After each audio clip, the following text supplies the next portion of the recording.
Mga kababayan, magandang hapon. Viral na viral ngayon si Vico Sotto sa kanyang talumpati dahil po napakaraming mga nabuljak na mga politiko. Lalong-lalo na po yung mga yumaman sa kanilang mga posisyon na mga lider ng gobyerno na nung una ang kanilang layunin ay gustong magsilbi sa bayan ng isang katapatan. Pero dahil po sa kanilang mga pangarap, nawala ng saysay ang kanilang mga sinabi, kanilang mga pangako na talagang sumira sa kanilang mga imahe. Dito po mga kababayan, sa mga pagsasalita ni Vico Sotto, napakaraming mga namangha na mga kababayan natin at nabuksan ang kanilang mga isipan na talagang maraming mga politiko ang yumayaman dahil po sa pagnanakaw sa bayan. Mga kababayan, isa po si Vico Sotto sa mga imahe po ng good governance. Kung performance lamang po ang pag-uusapan, talagang wala kang masabing mga anomalya at mga pagnanakaw sa kanyang liderato. Mga kababayan, kilala niyo po si Vico Sotto. Ikatlong termino na kanyang pagtakbo bilang ama ng Pasigueño, talagang nilampaso ang mga kalaban sa politika. Si Mayor Isko, mga kababayan, ama din ng Maynila, talagang nagpakita at talagang kitang-kita ang kanyang pagiging leader. Yung pagiging leader ng kanyang nasasakupan sa Maynila. Binuljak ng mga Tolongges. Dinugyot ang Maynila. Mga kababayan, unang araw pa lang hanggang 1 linggo, naging mala Singapore, mala Japan na po ang Maynila. So dalawa po yung ating nakikitang mga magagaling na mga batang leader ng bansa. So ngayon mga kababayan, mabubuksan ang ating mga isipan na talagang marami po talagang magnanakaw sa gobyerno. Nasa kanyang talumpati, tinamaan ang mga demonyo.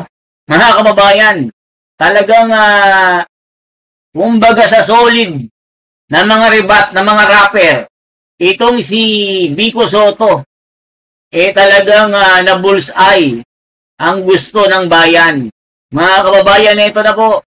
Pakinggan po natin ang viral na si Vico Sotto ng Pasig na talagang umabot po halos sa 20 million ang kanyang views sa FB. Kaya pakinggan nyo po. Makinig ang mga buhayang mga politiko. Ito po ang pamarisan nyo. Batang leader na hindi magnanakaw. Nako, meron tumatak sa isipan ko Sabi niya dito, mayaman ka nga. Galing naman sa nakaw.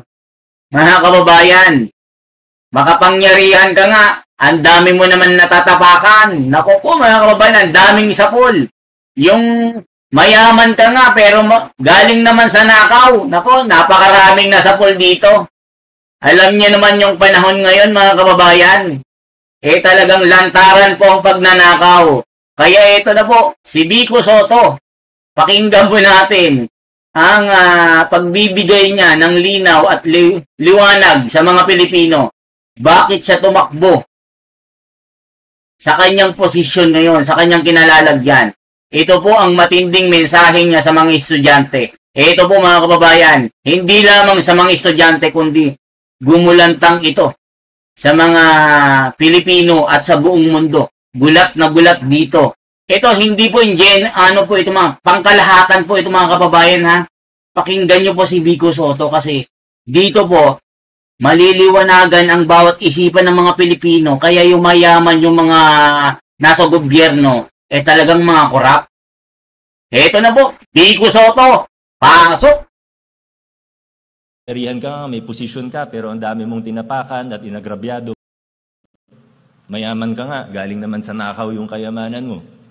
Makapangyarihan ka, may posisyon ka, pero ang dami mong tinapakan at inagrabyado para makarating kung nasan ka.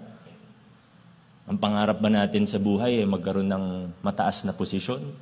Maging CEO ng gantong kumpanya, maging negosyante na milyonaryo o bilyonaryo. Ang pangarap ba natin ay sumikat, magkaroon ng 1 million followers sa TikTok? Ang pangarap ba natin ay magkaroon ng mataas na posisyon at maging makapangyarihan? In my line of work, ang dami kong nakikita, sabi nga kanina, napakadaling makain ng sistema. People start off with good intentions.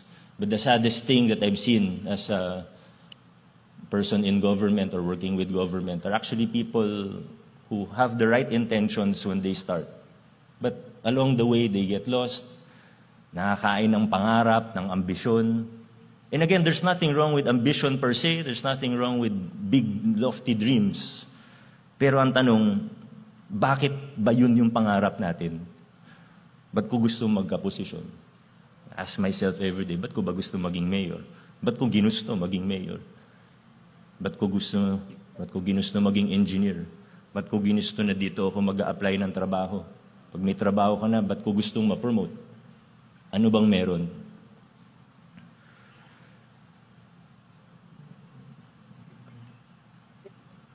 Sana hindi yun lamang, yung posisyon, yung pera, yung kasikatan. Successful ka nga, magulo naman yung pamilya mo. Mayaman ka nga, galing naman sa nakaw yung kayamanan mo. Makapangyarihan ka nga, may posisyon ka, pero ang dami mong tinapakan at inagrabyado para makarating kung nasan ka. I hope that we don't think that it is worth it. I hope we take time, as early as now, to stop and think, bakit? Ano bang gusto kong makamit sa aking buhay? O mga kababayan, grabe no? Ang daming mga tinamaan dito ng mga lintik na mga politikong mga buhaya na laging nagnanakaw sa kaban ng bayan. Ito po ang kanyang ibinahagi po sa kanyang talumpati. Nakalimutan ko na lang kung anong school po ito. Ito po ang kanyang mga payo sa mga estudyante na nagtapos ang kanilang pag-aaral. Ano ba ang kanilang gusto sa buhay? Ano ba yung gusto nilang makamtan, mga kababayan? Gusto mo bang maging engineer? Gusto mo bang magtrabaho sa isang kilalang kumpanya? Ano ba yung intention mo? Bakit mo ba ginusto ito? Eh gaya ng kanyang mga sinabi, mga kababayan, mayaman ka nga, magulo naman ang buhay mo. O, tignan niyo yung mga mayayaman ngayon, mga kababayan. Yung mga bilyonaryo ngayon, kitang-kita niyo naman, napakayayaman nila, kayang-kaya nilang bilhin ang kanilang mga gusto. Magulo naman ang kanilang mga buhay. Maya't maya naman ay may delikado ang kanilang katayuan. Kasi hinahabol sila ng mga, halimbawa, masasamang loob kasi mayaman ka, bilyonaryo ka, di ba, mga kababayan? Makapangyarihan ka nga, pero marami ka namang tinatapakang tao. Di ba? May sapul na sapul dito, mga kababayan. Tignan nyo yung mga makakapangyarihan ngayon. Ginagamit nila ang kanilang kapangyarihan para gapiin ang kanilang kalaban. Di ba, mga kababayan? O, halimbawa na lang po. Hindi ko na i-mention.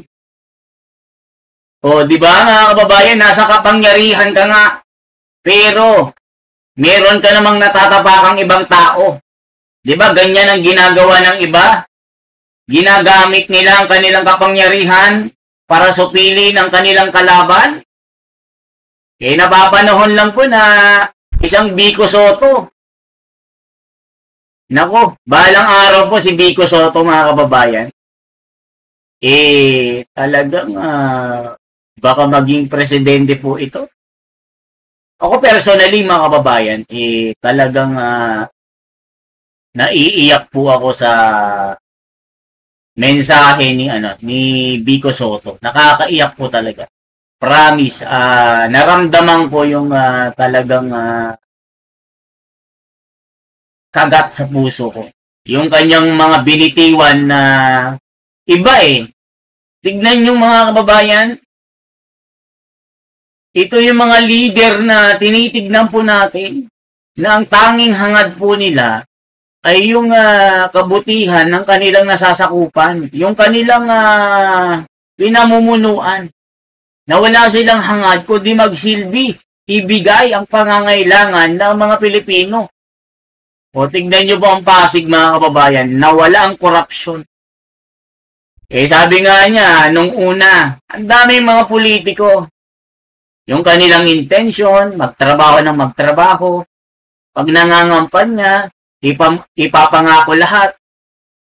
Di ba mga kababayan? Sa una, magpapakitang gilas, pero sa kalaunan, nagbabago dahil sa kanilang pangarap, naiisip nilang magnakaw, winawaldas nila ang pera ng kaban ng bayan, kaya yung nasasakupan nila, wala kang makita mga project, wala man lang naipatayong na kahit bahay ng kalapati. Di ba mga kababayan?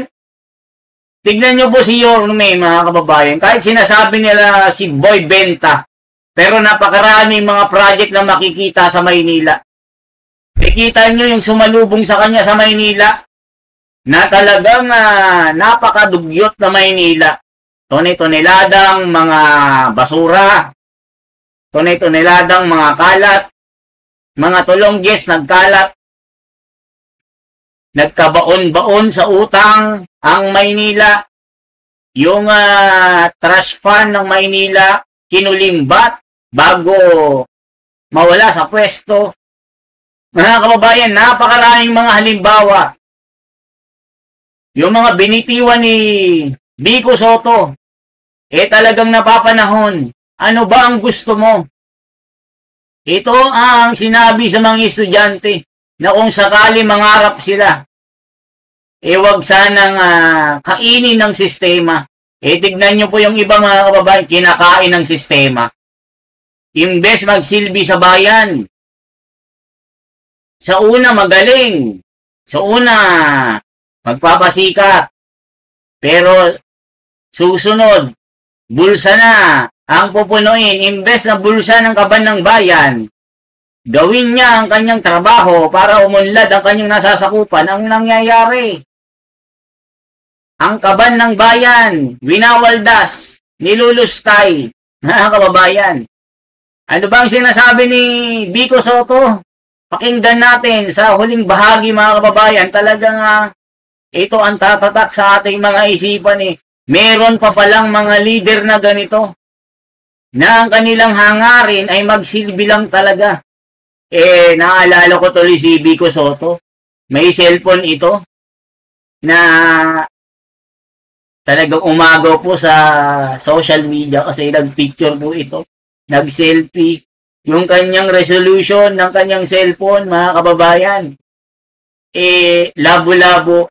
Sabi ng isang netizen, ako naiiyak ako, Mayor Vico, pwedeng mag-donate na lang ako ng cellphone para sa'yo.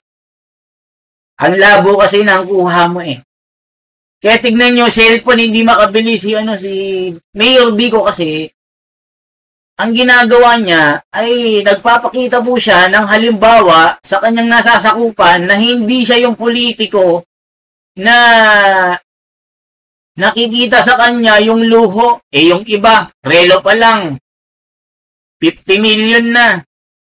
Sasakyan pa lang, nagkakahalaga ng 20 million. Di ba mga kababayan? Ano masasabi nyo dito, di ba? Bahay, mansion. Dati nakatira lang sa kubo-kubo, kapitan. Ngayon, mga kababayan, nakatira na sa mansion. Dati walang bodyguard, ngayon may bodyguard na. Yung mga anak nila na 5, isa-isang nagkakaroon ng mga sasakyan, mamahalin ng mga presyo. May kanya-kanyang mga bodyguard. Yan po ang talagang realidad po sa isang politiko na tumatakbo po sa gobyerno. Dating mahirap, pero nung naging politiko na, yumaman na po. May mga pagmamay-ari nila, mga kondo, nagmamay-ari ng mga negosyo. Mga kababayan, yan po ang katotohanan. Meron bang mga dummy account na isang kapitan, may laman ang kanyang account na 50 million. hinati-hati lang sa iba't ibang mga pangalan na tao para hindi masabi na kanya yung pera. Di ba mga kababayan? Maglalagay ng mga tao, lalagyan yung kanyang mga account ng mga pera. Pero ang nagmamay-ari ng pera ay isang tao lamang. Yan po ang katotohanan mga kababayan. Kaya, anong masasabi nyo dito? Di ba mga kababayan, anong masasabi nyo? Di ba katotohanan lamang po itong sinasabi ni Mayor Isko tuloy, Mayor Vico? Itong si Mayor Vico, talagang magaling po ito mga kababayan. Isa po itong artista. Pero ang kanyang performance ay hindi artista. Talagang leader talaga. Yung iba artista lang talaga, walang alam. Pero si Vico, ito yung Soto na magaling. O, di ba mga kababayan? Anong masasabi nyo? O, di ba? Ang daming nabuljak dito. Ang daming tinamaan ng suntok ni Vico Soto dahil sa kanyang mga matutulis, matatalim, na mga matataling haga, na malalim na pananalita, na mga inayos na mga himno na hindi maabot ng mga kupal, na mga korap sa gobyerno. Dapat ito ang tumatak sa isipan nyo. Gawin nyo ang inyong mga trabaho. Huwag kayong magpayaman. Huwag po kayong mangurakot sa kaban ng bayan. Isipin nyo ang nasasakupan nyo kung kumakain pa o hindi. Gumawa kayo ng mga project na talagang ikagugulat ng bayan na nasasakupan mo. Hindi yung puro marketing. Walang nakikita. Puro press con. Walang nakikita. Mga kababayan, tignan nyo po si Mayor Isko. Wala pang isang buwan. Itong nadatnan niya na sumalubong sa kanya bago siya umupo. Talagang itong Maynila, parang basura na sandamakmak na nagkalat sa bawat kalye ng Maynila. Parang salmon na nabulok, na napakabaho, na kumalat ang mga bakterya. Parang isang salot na sakit na kumalat at dumikit sa mga katawan ng bawat tao na naglalakad sa kalye sa Maynila. Nung dumaan ako, napakabaho mga kababayan. Talagang sabi ko, ito ang pasalubong kay Yorme. Pag upo niya mga kababayan, talagang tinutukan niya. Nagpuyat po si Yorme Isko. Nilinis niya. Ngayon po mga kababayan, wala pang isang buwan, ang Maynila na dating tapunan ng basura, tapunan ng mga bulok, ng mga hayop, natirahan ng mga tolongges, ngayon nalinis. Mga tolongges na huli, mga most wanted na nakatira dyan sa Maynila na huli, na ang daming krimen na ginawa, na hindi mahuli-huli. Pero si Yorme, isang buwan pa lang, ang dami ng performance, ang dami ng mga resulta na nakita. Pero yung iba, umabot ng ilang taon, dekada, walang makitang performance. Yung iba, 3 taon, walang nangyari sa kanyang pamamalakad. Di ba mga kababayan? Kaya ano masasabi nyo dito? Kaya Yorme, Isko Moreno, you did your good job. You did a good job. You did your best. Sana wag kayong magbago. Balang araw, meron kayong haharapin na mas malaking gawain na talagang ibibigay sa inyo ng taong bayan. Vico Soto, good job. Dahil ginagawa mo ang iyong trabaho. Salamat kasi hindi ka gumaya sa mga ibang artista dyan. Ito si Vico Soto pala, anak ng artista. Hindi pala siya artista, sorry po. Di ba mga kababayan? Ang daming tinamaan po ng mga koruptor, ng mga korap na leader ng gobyerno natin. Ano masasabi nyo dito mga kababayan? Kaya yan lamang po ang ating bahagi. Sana po nabigyan po kayo ng inspirasyon. Nabigyan po tayo ng magandang mensahe ni Yorme, ni Vico Soto. Salamat, Vico Soto, dahil nanalo ka. Dinala rin ng Iglesia ni Cristo ito, mga kababayan. Pinagkaisahan din ng mga kapatid ng Pasig, kaya nanalo ito. Binoto rin ng napakaraming mga Pilipino dyan sa Pasig, mga kababayan, kasi pag dinala ka ng Iglesia ni Cristo, napakalaking bahagi po niyan, napakalaking bilang na mga boboto sa iyo, malamang yung lamang mo sa kalaban, solid kasi mga boto ng mga kapatid.